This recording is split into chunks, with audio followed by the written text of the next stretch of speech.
Welcome students to Microsoft Word creating tables. Okay, first thing is we're going to open Microsoft Word. We're going to click on blank document. Okay, there we are. Now let's type in some text. Creating my table. It looks a little bit small, so let's zoom in. In the bottom right hand corner, you'll find the zoom tab. You just simply click on the slider and it will enlarge your screen. Next, click on Insert Table. And as you select the different options, you'll see it automatically generates how it's going to look. Once you're happy, click on it, and there we go. There's your table. The next thing I'm doing is I'm just adding some column headers.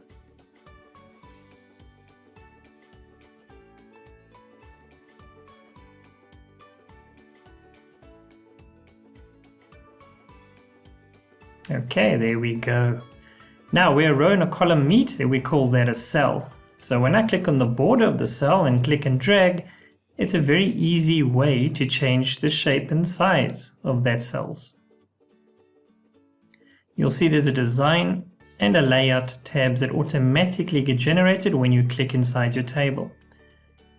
If you click on your different styles, you'll see there's lots of different prefabricated options already. So I've just selected the blue one and you can see the formatting is already done. If you want to change anything, just simply select, and for example using the paint tin, I can simply fill up a whole row just as easy as that. Right, now I'm clicking on layout. I'm going to add in some text. Alright, just added some ID numbers so it'll be a little bit easier to see what we're going to do next.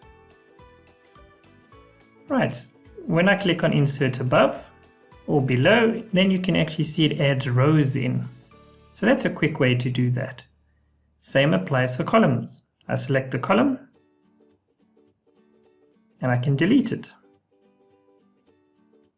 And I can also delete rows. Just remember where your cursor is currently, that's the row or column that will be affected. In this case, I'm just going to delete those blank rows. Let me insert new columns. There we go. Insert to the right and insert to the left. So you can play around with these features. Here's the eraser. Now the eraser is not deleting. Simply what it's doing is it's rubbing out the cell lines.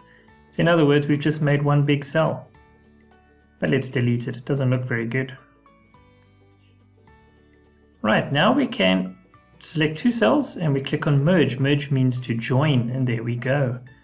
Just be careful. When you select multiple rows and columns, it becomes one big cell. But I think you get the idea.